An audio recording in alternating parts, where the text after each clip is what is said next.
karena rentang waktu itu 20.000 tahun ya. Jadi masih bisa bertemu dalam keadaan yang satu terakhir kembali di alam peta, yang satu lagi masih di alam manusia ya. Nah, sesingkatnya waktu Ankura membopong peta ini untuk tinggal bersama dia, karena Ankura ini mempunyai keinginan untuk memberikan dana yang tak terhingga. Nah, untuk mewujudkan itu, maka peta itu akan membantu Ankura apabila dia kehilangan kekurangan dalam hal materi ya, maka peta ini akan mewujudkannya dengan menunjukkan tangannya. Nah, pada saat meninggal, Ankura ini terlahir di alam dewa Tawatimsa. Nah, di saat itu di zaman Sang Buddha ada seorang pria bernama Indaka. Nah, Indaka ini memberi makanan kepada Anurudatera, yang dimana di zaman itu adalah zaman Sang Buddha Gotama. Hanya memberikan 1 sendok, yaitu sedikit makanan kepada Anurudatera. Lalu pemuda Indaka ini meninggal, dan terakhir sebagai dewa Indaka juga di alam dewa Tawatimsa.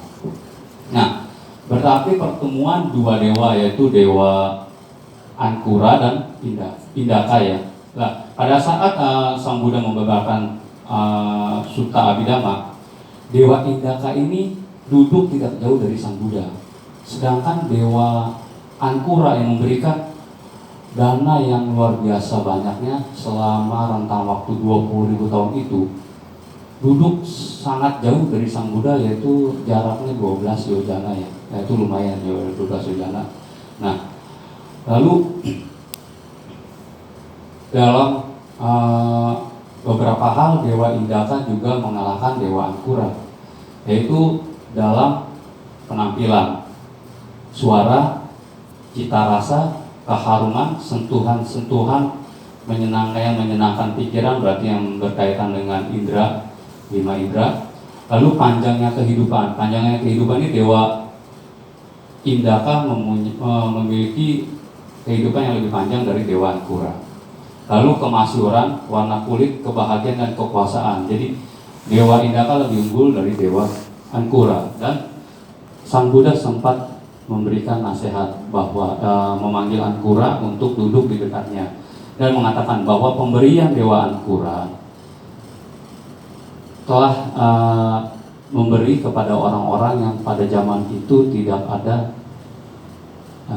Buddha Sasana, sedangkan Indaka memberikan 1 sendok makanan di zaman adanya Buddha Sasana. Maka pemberian itu kalah, dan pemberian Indaka mengungguli dewa Ankura. Nah, dikatakan bahwa di zaman itu yang diberikan kepada Ankura adalah orang-orang yang tidak moralitasnya rendah ya, bukannya kurang unggul. Sedangkan di Dakina Wibangga Sutta dijelaskan pada saat Bhikkhuni Maha Pajapati Gotami ingin memberikan jubah kepada Sang Buddha, lalu Sang Buddha membabarkan 14 jenis persembahan pribadi. Nah, 14 inilah yang Sang Buddha jelaskan di Dakina Wibangga Sutta, yaitu pemberian kepada Tathagata, yaitu sama Sang Buddha. Ini adalah pemberian yang tidak terukur dan yang paling pertama. Yang kedua adalah pemberian kepada Paceka Buddha. Ini pun akan memberikan hasil yang tidak terukur, ya kan, pemberian yang tidak terukur dan tidak dapat dihitung. Lalu ketiga, pemberian kepada Arahat. Ini pun akan memberikan hasil yang tidak terukur, pahala yang tidak terhitung. Keempat adalah orang yang memasuki jalan Arahat, yaitu Magga dan Pala ya. Kelima kepada Anagami. Keenam kepada yang memasuki Anagami. Ketujuh adalah Sakadagami, Magga dan Pala. Kemungkinan juga yang kedelapan adalah Sakadagami, mungkin Magga yang memasuki jalan Sakadagami. Kesembilan adalah Sotapanna, Magga dan Pala. Ke-10 adalah mereka yang mencapai memasuki jalan buah sotapana. Yang ke-11 adalah mereka orang-orang yang bebas dari nafsu. Nah, untuk orang yang bebas dari nafsu dan kenikmatan indera ini dikategorikan bagi orang-orang yang mencapai jana. Jadi di zaman Sang Buddha itu banyak pertapa-pertapa sakti yang memang bisa memasuki jana. Jadi untuk pemberian orang ini hanya akan memberikan pahala yang 100.000 berpangkat 100.000. Inilah hasil dari memberikan persembahan kepada mereka yang bisa memasuki jana. Yang ke-12 adalah orang biasa yang bermoral. Jadi orang biasa yang bermoral itu di sini udah banyak ya, yang kemungkinan adalah mereka yang menjalankan Pancasila dan Atasila ya, 5 sila dan Pancasila. Nah, pemberian pada orang biasa yang bermoral ini yang tidak bisa menguasai jana ya, akan menghasilkan 100.000 pahala. Nah, untuk yang ke-13 adalah orang biasa yang tidak bermoral. Nah, orang biasa yang tidak bermoral ini hanya akan memberikan pahala 1.000 kali lipat saja. Nah, inilah orang-orang yang diberikan oleh Dewa Ankura, sehingga dikalahkan oleh Dewa Indaka. Yang dimana Dewa Indaka dulu adalah memberikan kepada Arahat ya, pada Anuruddhara. Dan yang ke-14, nah yang ke-14 ini adalah pemberian kepada binatang ya, binatang ya. Nah, jadi golongan pemberian ini sudah dijelaskan. Mengapa? Karena memang berdasar dari hukum Dhamma dan hukum Kama Niyama yang berdasar sebab akibat. Yang di Sang Buddha bilang ada pemberian pada orang-orang yang tidak bermoral pasti akan lebih rendah ya dibanding orang yang bermoral, dan untuk pemberian pada orang yang sampai kata-kata. Dan juga dikatakan juga kepada Sang Buddha, walaupun Bhikkhuni Maha Pajapati Gotami ingin memberikan juga kepada beliau, Sang Buddha sendiri menunjukkan bahwa berikanlah kepada Sangha. Nah, Sangha ini adalah kumpulan yang para bhikkhu ya. Nah, untuk kategori pemberian pada Sangha sendiri ada 7 jenis ya pemberian kepada Sangha. Yaitu pertama, 2 kelompok Sangha yang terdiri dari bhikkhu dan bhikkhuni yang dipimpin oleh Sang Buddha. Ini adalah pemberian yang pertama, yang paling bagus mungkin ya. Dan yang kedua adalah pemberian kepada 2 kelompok Sangha, bhikkhu ya. Jadi kelompok Sangha itu bhikkhu dan bhikkhuni yang pada saat Tathagata mencapai nibbana akhir, yaitu mungkin Tathagata memasuki parinibbana ya. Dan yang ketiga adalah Sangha Bhikkhuni, nah Sangha Bhikkhu. Dan keempat Sangha Bhikkhuni, di mana di 3 dan keempat ini sudah tidak ada lagi Sang Buddha ya. Jadi bisa kepada Sangha Bhikkhu yang dipimpin para kumpulan bhikkhu atau Sangha yang dipimpin oleh kumpulan bhikkhuni. Yang kelima, apabila kita memberikan dengan mengatasnamakan tunjukkanlah untukku, kata-katanya seperti ini, tunjukkanlah untukku sejumlah tertentu para bhikkhu dan bhikkhuni. Jadi dengan mengadakan upacara acara ya, seperti nanti kita kalau nggak salah akan katina ya. Nah, itu pun akan memberikan sebuah pahala yang tidak terukur ya, bhikkhu dan bhikkhuni Sangha. Dan yang keenam adalah tunjukkanlah untukku sejumlah tertentu bhikkhu dari Sangha, acara yang katina dihadiri para bhikkhu. Dan yang ketujuh adalah perkumpulan dari bhikkhuni yang mengatasnamakan Sangha. Nah, persembahan Sangha ini akan lebih besar daripada seorang individu. Jadi walaupun sama Sang Buddha ada di situ, pemberian kepada Sangha ini otomatis jauh lebih besar dibanding dengan tadi yang 14 jenis persembahan pribadi. Nah, di dalam persembahan ini juga ada dijelaskan mengenai 4 jenis pemurnian persembahan. Nah, 4 jenis pemurnian persembahan ini adalah yang pertama, dimurnikan oleh si pemberi, bukan si penerima. Nah, si pemberi, kita yang memberi, ini dimurnikan oleh si pemberi. Adalah pemberi ini orang yang moralitas yang menjalankan Pancasila ya, ataupun Atasila. Si pemberi ini menjalankan itu, otomatis si penerima adalah orang yang tidak bermoral ya. Ya banyak kategorinya ya, mungkin kita bisa bertemu ya orang-orang yang tidak bermoral ini bukannya penjahat ya, mungkin dia tidak menjalankan Pancasila ya. Nah, yang kedua, dimurnikan oleh si penerima, bukan oleh si pemberi.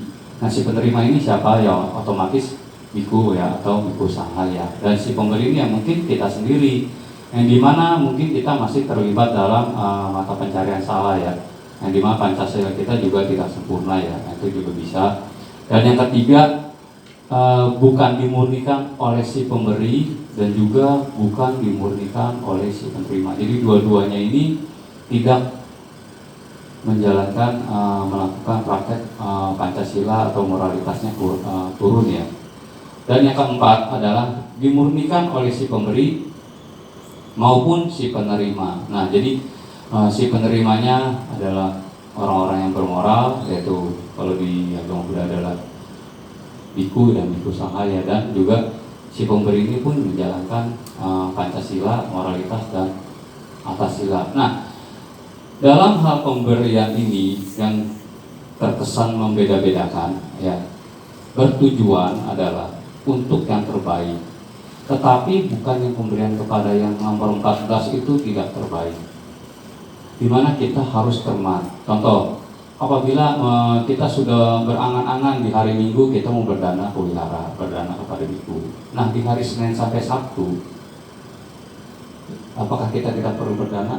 Karena kita pikir, wah kan yang paling bagus kan tadi ya dikatakan ya, ada pada biku yang bermoral dan juga kelompok biku sangha ya. Bukannya begitu ya, bukannya kita harus berarti apapun kita harus wihara ya memang. Tetapi pada saat waktu kita tidak memungkinkan, kepada siapapun tetap akan memberikan hasil. Hanya saja apabila kita bisa setiap hari memberikan kepada yang memang Tathagata, Paceka atau Arahat, itu sudah otomatis dalam 7 hari itu kita akan memberikan hasil yang luar biasa. Bukannya karena kita hari Minggu saja berdana, 6 hari yang di sebelum hari Minggu kita nggak usah berdana.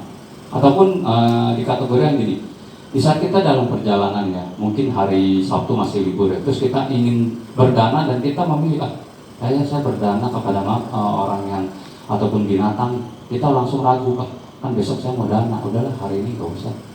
Bukan juga begitu. Di hari itu berdana, di hari itu juga akan ada sebuah manfaat. Jadi bukan untuk membanding-bandingkan sehingga kita merasa berdana yang rendah itu tidak akan membuahkan hasil. Contohnya ya binatang ya, tetap akan membuahkan hasil. Nah, biar kita ini yakin dalam hal berdana di Katina ini, siapkanlah waktunya, ya kan, waktunya, karena perkumpulan para biku akan hadir ya. Nah, itu kan memberikan sebuah pahala yang tidak terhitung dan tidak terukur. Nah, siapkan waktunya, nah gimana ya, mungkin benar-benar pemberian dana itu akan mungkin bisa menghasilkan seperti Dewa Indaka ya itu. Karena seperti yang dikatakan dalam sutta ya, bahwa pemberian kepada sangha akan lebih besar daripada seorang individu.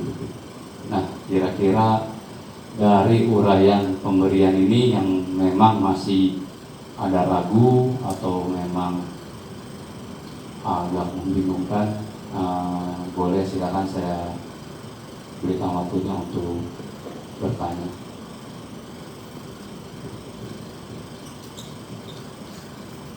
Ada yang mau bertanya? Nggak ada Romo, lanjut aja. Ya, nggak ada ya. Ya. Nah, di dalam pemberian juga ada 5 hal yang pemberiannya, yaitu dikategorikan pemberian superior. Nah, pemberian superior itu yang pertama adalah memberi dengan keyakinan. Yang kedua, kita memberi dengan penuh hormat. Yang ketiga adalah memberi pada waktu yang tepat. Ya, tadi waktu yang tepat nih. Contoh pada saat kita melihat emang ada yang mau dibantu, itu juga waktu yang tepat. Hanya saja kalau dibandingkan si pelaku penerimanya ini dikategorikan dari 4 yang tadi ya, 4 pemurnian persembahan ya, tapi itu juga akan memberikan hasil ya. Nah, ini pada waktu yang tepat, karena itu pun juga dikatakan akan memberikan hasil. Yang keempat adalah dengan hati yang dermawan. Pada saat memberi kita juga dermawan. Dan yang kelima adalah memberi tanpa menjelek-jelekan diri sendiri ataupun orang lain. Jadi saat kita memberi, janganlah ragu dengan saya beri contoh, mungkin ada yang ragu dengan nominal yang akan diberikan. Nominal ini bagi orang-orang yang mempunyai materi kan berbeda-beda ya. Tapi mungkin nominalnya itu kecil, bisa saja persentase di hari itu yang dia dapatkan adalah besar. Contoh apabila memang mereka yang bekerja upah harian 100.000 misalnya penerima itu, di hari itu dia memberikan 10.000, mungkin kecil, tetapi 10.000 dari 100.000 persentasenya adalah 10%. Jadi janganlah tadi tanpa menjelekkan dirinya sendiri dan orang lain. Jadi bersemangatlah, walaupun nominal yang akan kita berikan yang penting kan katanya ikhlas, ataupun sebagai semangat tadi yang mungkin kita berikan persentase kita ini udah besar. Jadi ya tetaplah bersemangat dalam berdana ya. Nah, semoga apabila memang masih ada yang mau ditanyakan. Belum? Nah, di dalam memberi ini perlulah diingat, tetap memberi ini tidaklah mengurangi karma buruk kita. Memberi ini pun tidak akan berkurang apabila kita melakukan karma buruk. Inilah yang perlu kita ingat. Karena memberi akan tetap berbuah, dan karma buruk pun juga akan berbuah. Jadi tetaplah waspada, walaupun kita memberikan pemberian yang superior ataupun kepada 14 jenis pemberian ya kan, kepada yang dikatakan pada sama ataupun pada sang Tathagata. Setidaknya kita juga tetap melatih untuk meminimalisir karma buruk kita. Karena memberi pun sebesar apapun, otomatis kita akan kalah dengan apabila Bill Gates Jeff Bezos ya, kita akan kalah ya dengan nominal dia ya. Nah, tetapi kan bukan jaminan mereka itu akan mencapai nibbana. Begitu juga kita harus yakin bahwa pemberian ini tetap akan mendapatkan hasil. Dan karma buruk itu pun bukannya akan mengurangi, ataupun pemberian kita ini nanti akan mengurangi karma buruk kita, enggak. Jadi kita juga harus tetap berlatih mengikis terus karma-karma yang buruk yang menimbulkan penderitaan dengan cara masing-masing, dengan waktu masing-masing yang ditentukan, sehingga ya memang tujuan yang dari Sang Buddha membabarkan kepada semua makhluk adalah terlepas dari penderitaan. Dimana kalau penderitaan memang dari perdana itu tetap hasilnya ada surgawi, tetapi yang paling gampang kalau yang kita sebagai umat ya biar nggak menderita ya lakukanlah seperti umat. Kalau contoh, kalau kita memang menderita kekurangan, ya carilah kerja. Kita menderita aus, ya minum, gitu. Apa kita hilang? Yang gampangnya kan kalau kita menderita karena adanya ketidakmampuan, dia belajar sampai kita naik, akhirnya penderitaan itu kan hilang. Nah, itu adalah tingkatan-tingkatan kita sebagai umat Buddhis perlahan-lahan mengikis penderitaan sampai yang tertinggi, yaitu hancurnya belenggu dari moha, dosa, dan loba.